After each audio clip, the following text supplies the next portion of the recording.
You think the bullet is the enemy. It's not. The bullet is just the messenger. The real killer is the hole it leaves behind, and the absolute animal panic that floods in with it. That hot metallic smell? That's not just blood, that's your life, leaking onto a dirty floor at over 1 liter per minute.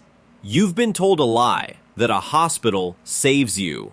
Today, that's a fantasy. Today, you are the surgeon, your kitchen cabinet is the operating room, and I am going to show you how to plug that leak before your world and your pulse fade to black. The lie of the lethal bullet. We've been conditioned by movies. A shot is fired, a person falls, it's over. That is a comforting fiction. The reality is that the bullet itself is rarely the killer. It's just a small, fast-moving piece of physics. The real murderers are the consequences, and they have names. The first is hemorrhage, the catastrophic loss of pressure in your body's plumbing. The second is infection, the silent, slow-moving siege by billions of microbes. And the third is shock, the systemic collapse of the entire machine as it realizes it's failing. You are not fighting a bullet, you are fighting physics, biology, and time, and panic is the accelerator for all three. Your body is a pressurized container. It holds about 5 to 6 liters of blood, and it needs every drop to keep the pressure up. When that pressure drops, the lights go out. Your primary, single, all-consuming objective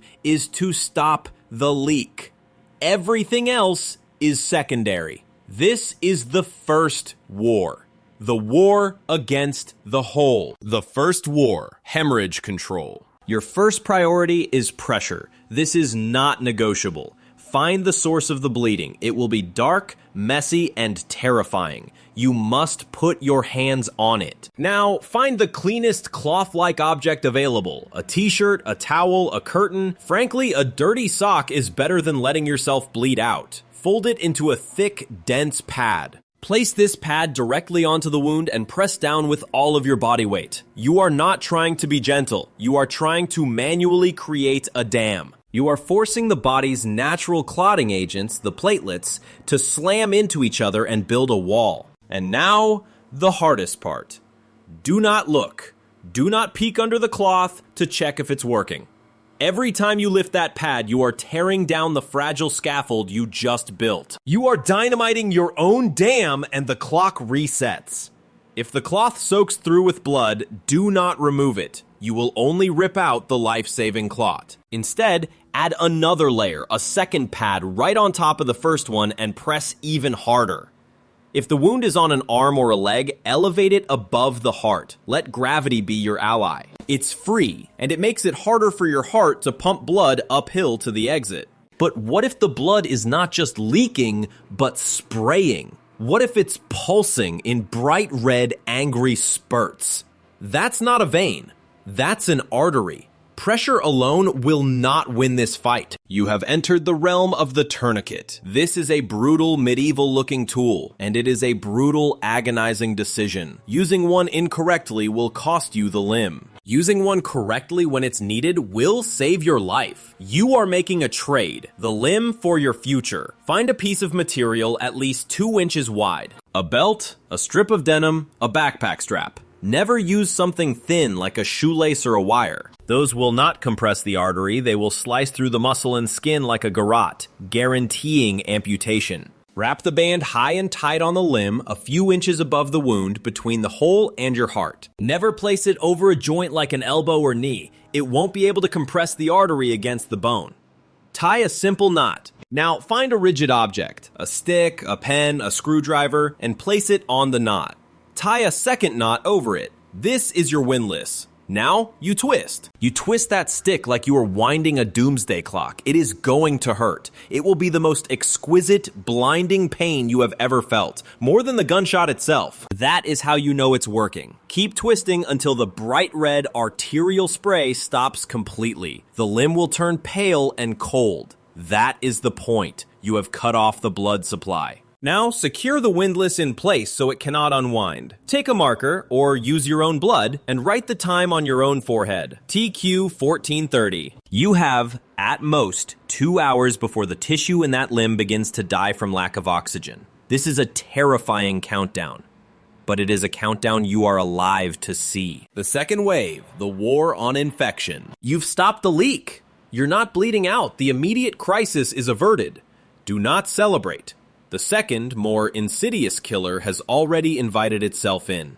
The bullet was not sterile. It dragged in dirt, fibers from your clothing, and a universe of bacteria deep into a warm, wet, perfect breeding ground. You have just served sepsis a buffet. Now you must clean the wound. This is not a gentle wash. This is an irrigation. You need to flush the battlefield. If you have the luxury, boiled and cooled water is best. Bottled water is second best. Clean tap water is a distant third, but it's infinitely better than doing nothing. You need to create a stream of water and aim it into the wound cavity. You are power washing a crime scene. You need to physically blast out the debris. Let's talk about the myths. Do not pour hydrogen peroxide into that hole. Yes, it bubbles and it looks impressive. What it's actually doing is killing bacteria, but it's also killing the delicate new tissue your body is sending to the front lines to repair the damage. It is an acid bath for your own repair crew. Do not pour vodka or whiskey into it either. That is a Hollywood trope. The alcohol content is often too low to be a true sterilizer. It stings like hell, and it also damages tissue. Save the whiskey. You'll need it for the psychological damage later. Your best bet is simple. Clean water and a lot of it. Once it's flushed, you need to think about antibiotics. In an ideal world, you'd have broad-spectrum pills like amoxicillin or doxycycline. You would start taking them immediately and follow the full course.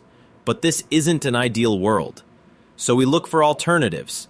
Real, raw honey, not the corn syrup garbage in a plastic bear. Real honey is a medical miracle. It's hygroscopic, meaning it sucks the moisture out of bacteria, killing them. It has a low pH and releases its own low-level peroxide, creating an incredibly hostile environment for infection. You can apply it directly to the wound before dressing it. Another ancient but effective tool is sugar. Simple, granulated sugar packed into a wound does the same thing as honey. It creates an osmotic nightmare for bacteria. It's a Dark Ages solution, but it's backed by desperate science. Filling the void, the physics of packing. You have a hole, you've cleaned it, but you can't just slap a bandage on top. The bleeding might have stopped on the surface, but it could still be leaking inside, filling a cavity you can't see. You must pack the wound. This is about creating internal pressure. This is called tamponade. You are filling the void to create a counterforce from the inside out. Find sterile gauze. If you can't find sterile, find the cleanest fabric you can. Rip it into long 1-inch strips.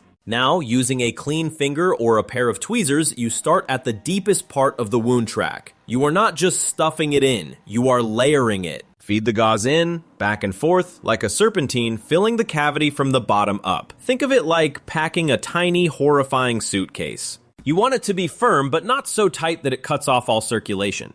You are building a new internal wall, a scaffold that gives your platelets a place to grab onto and work. If there's an exit wound, you do the exact same thing to that side. Once the entire track is packed, you can cover the top with a larger dressing and tape it down. Medical tape is best. Duct tape is the universal adapter. Your life now depends on that tape. The silent assassin. Hypovolemic shock. You've done everything right. The bleeding is stopped, the wound is packed, you're alive.